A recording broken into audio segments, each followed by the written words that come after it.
Selamat datang di minggu ke-34. Waktu berlalu begitu cepat ya.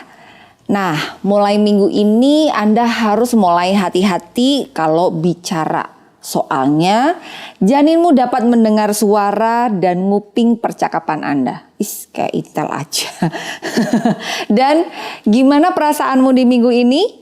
Apakah Anda senang atau masih gugup karena Anda tidak tahu apa yang sudah Anda lakukan dan yang Anda perlukan?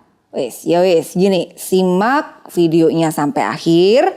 Semoga Anda mendapatkan insight dari video ini, oke?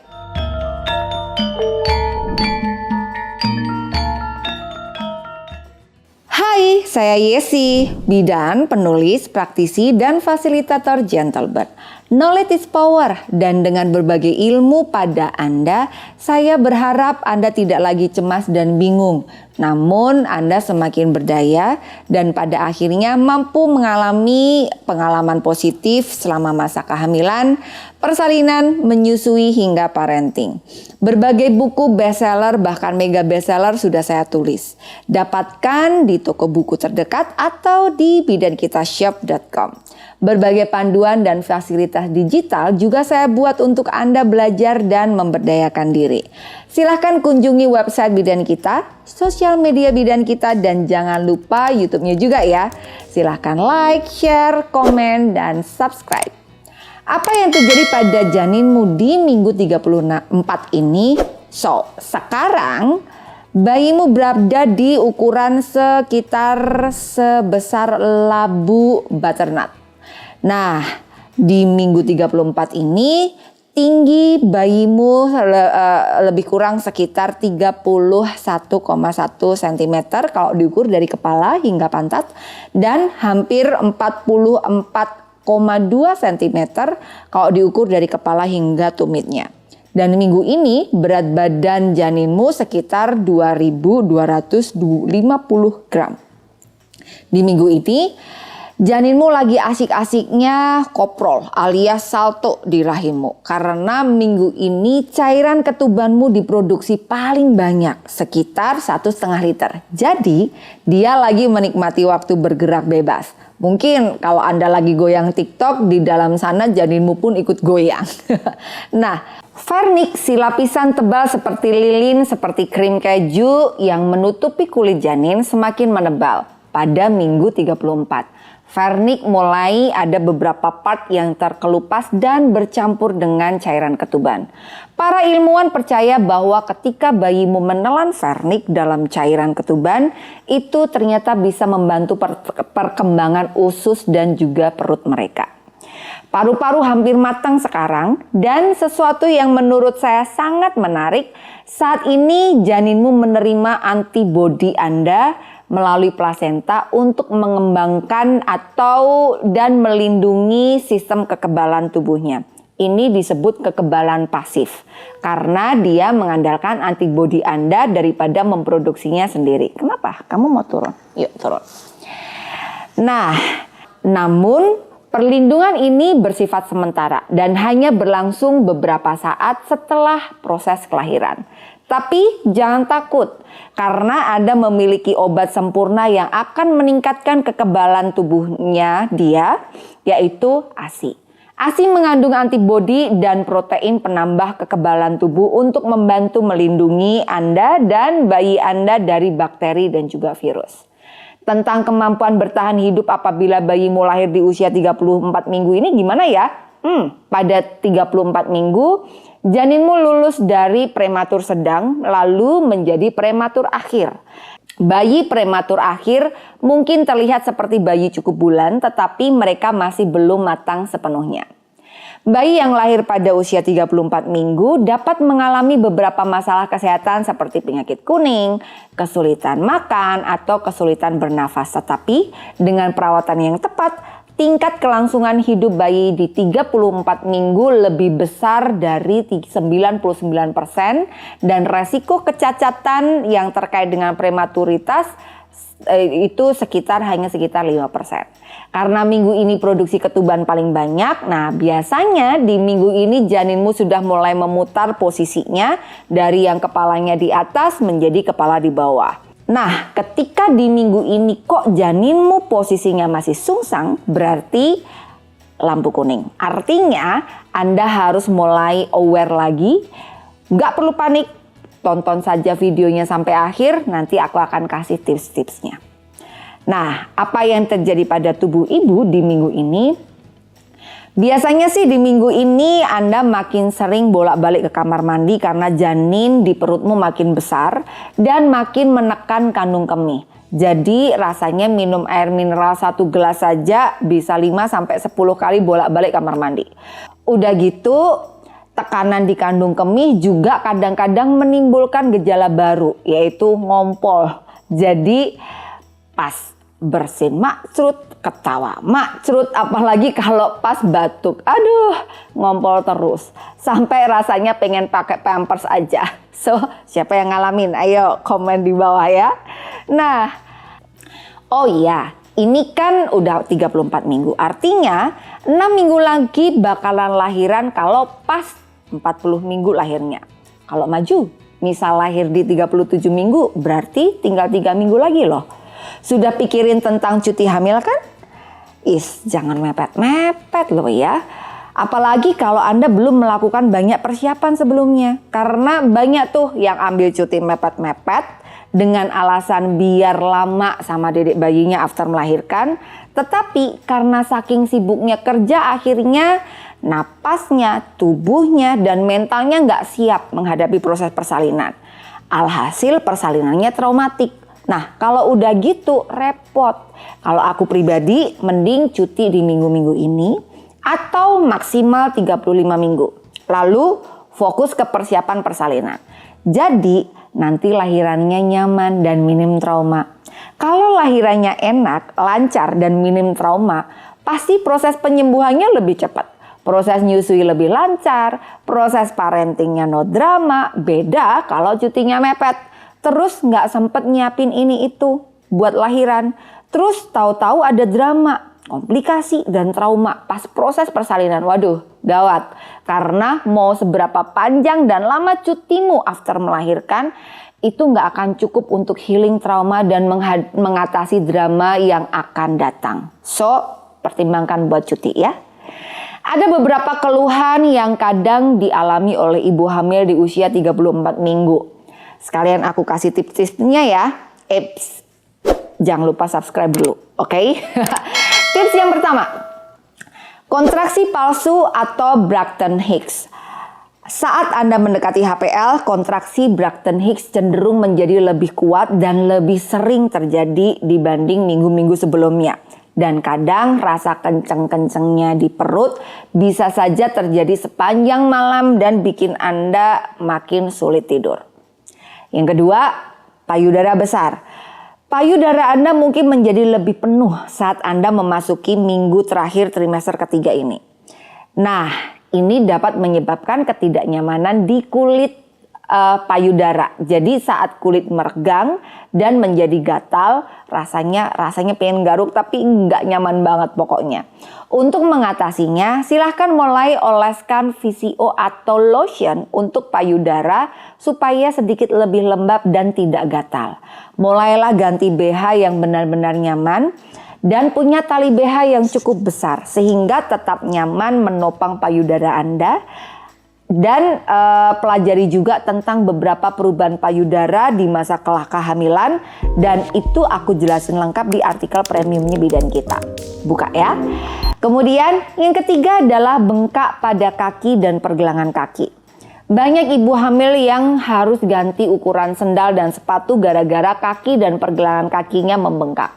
Salah satu caranya untuk membantu meredakan pembengkakan adalah dengan mengurangi waktu berdiri sebanyak mungkin. Plus, saat Anda duduk, Anda bisa menopang kaki Anda di atas bantal atau penopang kaki.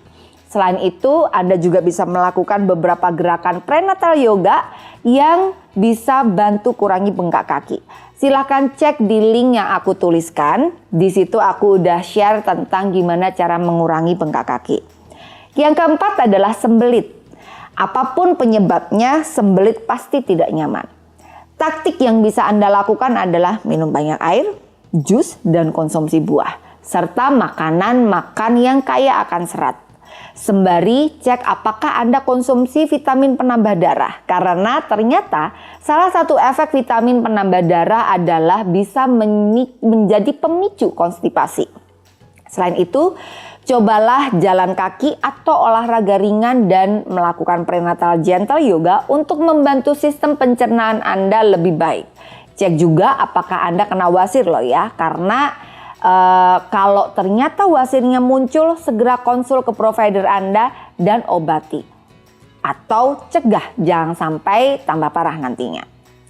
Yang kelima, sering buang air kecil, sama seperti keluhan yang kemarin. Berikut beberapa tips untuk membantu Anda melewati beberapa minggu terakhir ini. 1. Jangan membatasi asupan cairan Anda gara-gara males pipis-pipis terus. Karena kalau Anda dehidrasi malah bisa berakibat fatal. Dan yang Anda lakukan adalah hanya mensiasati waktu konsumsi air mineral aja. Jangan menahan pipis, condongkan tubuh Anda ke depan saat buang air kecil untuk membantu Anda mengosongkan kandung kemih sepenuhnya. Silangkan kaki Anda saat Anda batuk dan bersin atau tertawa. Kemudian kenakan panty liner atau pembalut untuk mendeteksi ngompol. Masukkan latihan Kegel atau latihan pintu dasar panggul untuk dilatih dan dimasukkan dalam rutinitas harian Anda. Dan kenali tanda-tanda infeksi saluran kemih atau ISK. Nah, checklist yang harus Anda lakukan di 34 minggu antara lain begini. Aku kasih rinciannya ya. Di hamil 34 minggu lebih 1 hari, apa saja yang dilakukan nih? Pastikan Anda sudah membuat appointment untuk kunjungan antenatal atau kunjungan kehamilan di 36 minggu besok. Lalu, cek birth plan, termasuk daftar pertanyaan yang akan Anda tanyakan kepada provider terkait dengan prosedur tetap dan juga hal-hal teknis yang terkait dengan kebijakan masing-masing provider. Misalnya begini. Anda tidak ingin dilakukan tindakan episiotomi besok pada saat proses persalinan. Nah, silahkan tanyakan kepada provider Anda. Apakah episiotomi rutin dilakukan oleh mereka dan siapkan cara untuk negosiasi hingga menemukan kesepakatan bersama. Contoh lain nih, misalnya Anda ingin melakukan inisiasi menyusui dini segera setelah bayimu lahir. Nah, silahkan tanyakan dulu prosedur yang berlaku di provider Anda. Kenapa ini penting? Karena tiap provider punya kebijakan masing-masing. Dan Anda harus tahu itu. Karena kalau tidak, bisa jadi Anda kecewa, terus terkaget-kaget ketika ada prosedur yang tidak Anda sangka. Contohnya begini, misal Anda pikir semua rumah sakit atau semua provider selalu melakukan inisiasi menyusui dini dan rooming in. Rooming in itu habis melahirkan langsung sekamar dengan bayinya. Karena tidak mengkomunikasikan hal tersebut kepada provider, ternyata pas melahirkan tahu-tahu bayimu tidak dilakukan IMD atau inisiasi menyusui dini, bahkan tidak dilakukan rooming in. Padahal tidak ada masalah apapun dengan proses kelahirannya dan tidak ada masalah apapun dengan bayimu. Lalu ketika Anda meminta untuk IMD atau rooming in, permintaanmu ditolak karena alasan prosedur. Wah, jangan sampai hal ini terjadi padamu dan untuk itulah Anda harus sangat detail. 36 masih lama. Eits, jangan begitu. Susun pertanyaan-pertanyaan detail terkait dengan teknis tidak bisa sedetik 2 detik. Anda harus benar-benar cermat dan cerdik. Kenapa saya menganjurkan sejak 34 mesti membuat checklist? Ya supaya Anda menghindari hal-hal yang penting dan terlupa. Jadi atau bahkan supaya kalaupun ternyata providermu itu tidak pas dengan planmu atau tiba-tiba Anda merasa ada satu dan lain hal membuat Anda merasa tidak sreg, ya Anda masih punya backup plan dan bisa membuat berplan yang lebih nyaman atau bahkan ganti provider pun juga nggak masalah. Nah, pikirkan apa yang Anda makan dan juga atur pola makan. Ingat, minggu-minggu ini penambahan berat badan janinmu cepet banget. Jadi kalau nggak kontrol di pola makan bisa jadi berat janinmu jadi berlebihan. Nah, hamil 34 minggu lebih 2 hari.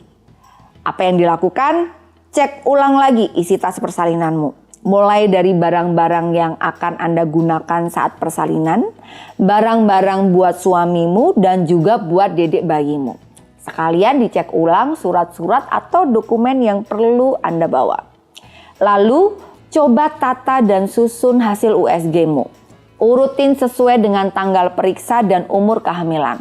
Jangan sampai hasil USG masih di dalam amplop, nyampur dengan kwitansi-kwitansi, dan juga surat-surat lain. Kenapa aku ingetin ini? Karena banyak banget dari klien-klienku yang punya kebiasaan semua hasil USG nggak pernah ditata, hanya asal masuk di dalam amplop, kemudian masukin ke buku KMS, nah atau buku periksa. Nah, begitu ada kasus HPL lewat dan belum ada tanda-tanda persalinan, lalu konsul ke provider, disitulah bingung.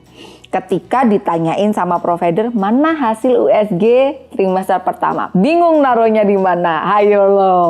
Jadi akhirnya ini kok ditaruh di sini kok nggak ada? Udahlah, puyeng. Nah, daripada seperti itu kejadian, mulai dari minggu ini tata dengan rapih. Biar jika suatu saat sewaktu-waktu Anda butuh, semua data dan riwayat pemeriksaan kehamilan dan kesehatanmu dapat dilihat dan di-tracking dengan mudah. Jangan malas ya. Hamil 34 lebih 3 hari. Teman-teman harus mulai cek ulang lagi, evaluasi, dan cari tahu tentang apa? Tentang anemi dalam kehamilan. Dan kalau perlu, udah makan aja makanan yang mengandung banyak Fe atau zat besi. Karena 36 minggu cek ulang terakhir untuk HB. Jangan sampai pas 36 minggu nanti kamu ternyata anemia. Repot nanti. Nah, 34 minggu lebih 4 hari udah nulis afirmasi dan sugesti positif buat proses persalinanmu belum? Kalau belum, segera bikin. Selain itu, sekalian cek ulang pelajaran di kelas hypnobirthing, dan kalau belum ikut kelas hypnobirthing, ya segera ikut. Nanti keburu waktu buat latihan habis loh. Gitu, jangan tunda-tunda ya. Nah, umur 34 minggu lebih 5 hari, minggu ini mulai latihan belly mapping. Buat tahu posisi janinmu dan belajar komunikasi dengan janin sekalian. Caranya ada di YouTube Bidan kita. Kemudian ingat buat lakukan yoga untuk optimalisasi posisi janin. Ikut kelas online-nya di Bidan kita biar semangat dan mantap. Lalu cek puting susumu juga, apakah menonjol, datar, atau bahkan mendelep. Kalau mendelep atau datar, ya ini adalah waktu yang tepat untuk treatment. Beli alat-alatnya di bidankitashop.com, ada nipple puller, ada nipple cream, dan itu bisa Anda lakukan mulai minggu ini. Sedangkan ketika Anda hamil 34 minggu lebih 6 hari, bicaralah dengan janin Anda, ngobrol terus sama janinmu, kemudian dan baca-baca tentang cara perawatan bayi baru lahir. Nah, terakhir 34 minggu lebih 7 hari, beli dan atur perlengkapan bayi Anda. Pelajari cara masang kursi car seat untuk bayi Anda juga, lalu dan juga beli, itu pun kalau punya mobil tentunya ya. Oke, nah afirmasi untuk Anda hari ini, panjang ya video hari ini, yaitu persiapan nafas, fisik dan mentalku untuk sambut buah hatiku makin matang. Dan aku makin semangat untuk memberdayakan diri. So, thank you for watching di minggu 34 yang sangat detail dan sangat panjang. Semoga Anda tidak ngantuk-ngantuk ya. Oke, kalau ada pertanyaan, langsung tulis di kolom komentar dan kita ketemu di minggu 35. Dadah!